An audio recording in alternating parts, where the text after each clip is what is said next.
से है। देखिए, आर्य समाज संस्था में गड़बड़ी का मामला। कमेटी के सदस्यों की मनमानी के खिलाफ धरना। हिसार लघु सचिवालय के सामने धरना शुरू। स्कूल स्टाफ और सामाजिक संगठन धरने में शामिल है। एडमिनिस्ट्रेटर नियुक्त न होने पर विरोध जाहिर किया जा रहा है। स्कूल के टीचर्स ने गंभीर आरोप लगाए हैं। जमीन बेचने के लिए स्कूल बंद किया। फर्जी दस्तावेज बनाने का भी आरोप लगाया। एडमिनिस्ट्रेटर नियुक्त होने तक धरना जारी रखने का ऐलान किया गया है। तो हिसार की आर्य समाज संस्था में हुई गड़बड़ी मामले में एडमिनिस्ट्रेटर नियुक्त न होने पर लोगों में रोष नजर आ रहा है। फिलहाल लोगों ने प्रशासन और आर्य समाज संस्था की कमेटी के कुछ सदस्यों की मिलीभगत के भी आरोप लगाए हैं और इसी के चलते लोगों ने बड़ी संख्या में हिसार लघु सचिवालय के सामने धरना शुरू कर दिया है। इस धरने में आम लोगों से लेकर सामाजिक संगठन, स्कूल के स्टाफ के सदस्य और कई बड़े सामाजिक कार्यकर्ता इस मुहिम से जुड़कर धरने पर बैठ गए हैं। तो धरने की तस्वीर आपके सामने है। कमेटी के सदस्यों के खिलाफ धरना लगातार जारी है। हिसार क्योंकि हिसाब मांग रहा है और आर्य समाज संस्था में गड़बड़ी से जुड़ा पूरा मामला है। इसके साथ ही आप ये तस्वीरें देखिए। कमेटी के सदस्यों के खिलाफ धरना शुरू हो चुका है। स्कूल के टीचर्स का आरोप है कि संस्था जमीन बेचने के लिए स्कूल बंद किया गया।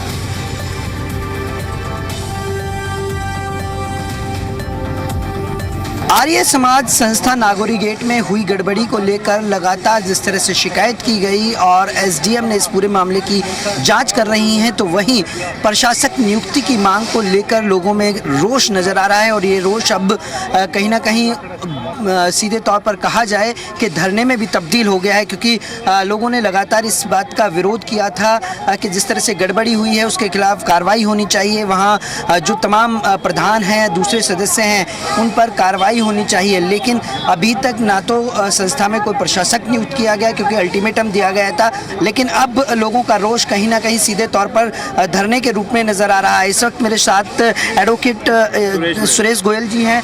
सर, अभी तक आपने जो मांगे रखी उसमें क्या हुआ और अब क्या ऐसा लगा कि अब धरने पर ही उतरना पड़ेगा?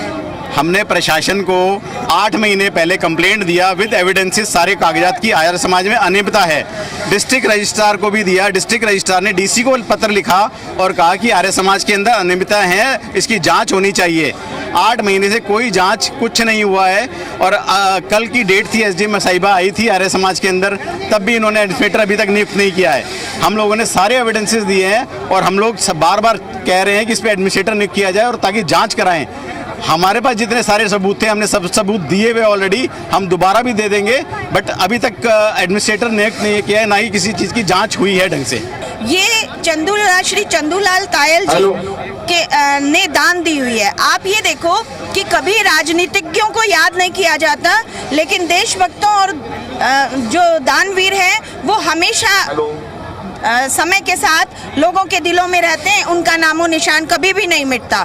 जब इतनी 8.5 एकड़ जमीन गरीब बच्चों को पढ़ाने के लिए दी गई सर, तो आप उस स्कूल को कैसे बंद कर सकते हो?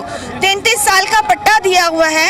अगर स्कूल को बंद करना है तो 6 महीने पहले डिस्ट्रिक्ट एजुकेशन ऑफिस के अंदर रिपोर्ट करनी होती है कि कोई कारण है तो आप स्कूल को बंद कर सकते हैं, जो हमारी मैनेजमेंट ने नहीं किया। क्योंकि इकलौते देवेंद्र सैनी जी जो एक छत्र राज चला रहे हैं इतने सालों से उन अपने पिता के साथ, तो वो क्यों समझेंगे? उन्होंने तो अपने आप को भगवान समझ रखा है, वो कानून की कार्रवाई से डरते ही नहीं है। और फिर उसके बाद अभिभावकों की कोई मीटिंग करनी होती है, टीचर्स को पहले से नोटिस देने होते हैं, कोई नोटिस नहीं दिया गया। तुरंत प्रभाव से 5 मई को 2025 को टीचर्स को 3 महीने की सैलरी देकर रिलीव कर दिया गया। और मैं ये कहूँगी सर, ये एक सोची समझी साजिश के तहत हुआ है, क्योंकि 2020 से मोहनलाल सैनी सर हमारी मॉर्निंग असेंबली में बार बार ये कहने लगे थे भी ये 3 स्कूल यहाँ बंद हो जाएंगे, 3 स्कूल बंद हो जाएंगे, जिससे आसपास के एरिया में ये न्यूज़ फैल गई भी ये स्कूल धीरे धीरे बंद होने जा रहा है। सर, प्रबंधक समिति की सोची समझी साजिश के तहत बच्चों की स्ट्रेंथ घटाई गई और जब बच्चों की स्ट्रेंथ घटी तो ये कह के मई 2025 में स्कूल की 11-12 फैकल्टी को बंद कर दिया गया कि यहाँ पर स्टूडेंट की स्ट्रेंथ नहीं है, स्कूल में फंड नहीं है। सर दोनों ही जो पॉइंट्स कहे गए दोनों गलत हैं। उस टाइम हमारे पास तकरीबन 150 बच्चे थे जब स्कूल को बंद किया गया, केवल 11-12 में सर, और फंड्स की कोई कमी नहीं है सर। मैं बताऊं, जब हमें रिलीव किया गया उस टाइम स्कूल के जो हमारी अलग अलग बैंक के में जो खाते हैं तो तकरीबन 3 करोड़, 3.25 करोड़ के नज़दीक पैसा हमारे बैंक खातों में था सर। 2.25 लाख की मंथली इनकम हम स्कूल की फीस से कलेक्ट करते थे, और यहाँ तक कि 4 लाख रुपए मंथली स्कूल के 250 दुकानें, गोडाउन्स और घर बनाए हुए हैं जिनका किराया आता था। तो उसके बावजूद सर कोई फंड की कमी नहीं थी। लेकिन सर ये साजिश है सर। ये जो चंदूलाल तायल जी ने जो 8.5 एकड़ बच्चों, गरीब बच्चों के पढ़ने के लिए ज़मीन दी गई थी, उसका पर्पज यही था कि गरीब बच्चों को पढ़ाया जाए, जिसके लिए उन्होंने ये दुकानें, गोडाउन्स और ये चीज़ बनाया। भाई अगर गरीब बच्चा घर से पैसा नहीं दे सकता तो स्कूल उन्हें सहायता दे के उन बच्चों को पढ़ाए। गरीब बच्चों के भविष्य के साथ खिलवाड़ है सीधा सीधा। जब दान की जमीन आपको मिली हुई है और इतना किराया आता है कि आप आराम से स्कूल चला सकते हो, तो उस स्कूल को बंद करने का उनका क्या अधिकार है? वो संस्था में तो बेईमानी कर ही रहे हैं, साथ साथ गरीब बच्चों के भविष्य के साथ भी खिलवाड़ कर रहे हैं। सर मैं एक बात और कहना चाहूँगी, ये हमारा जो मुकदमा है सर तकरीबन 1.25 साल हो गया है। अभी तक डीसी महोदय या एसडीएम महोदय जांच चल रही है सर, लेकिन जांच के नाम पे प्रबंधक समिति को मौका दिया जा रहा है कि वो नकली दस्तावेज तैयार करे और समाज के सामने रखे। आर्य समाज संस्था में जो प्रबंधक या कमेटी के जो सदस्य हैं उनके खिलाफ कार्रवाई हो और यहाँ प्रशासक नियुक्त हो।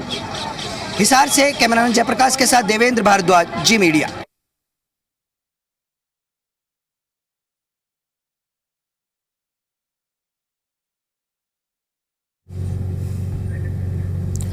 तो ये तस्वीरें हम आपको लगातार टीवी स्क्रीन पर दिखा रहे हैं। देखिए जो कमेटी के सदस्य हैं वो धरने पर बैठे हुए हैं। तस्वीरें हम आपको लगातार इस वक्त टीवी स्क्रीन पर दिखा रहे हैं। आर्य समाज संस्था में गड़बड़ी का ये पूरा का पूरा मामला है और इसी को लेकर के ये प्रदर्शन देखने को मिल रहा है।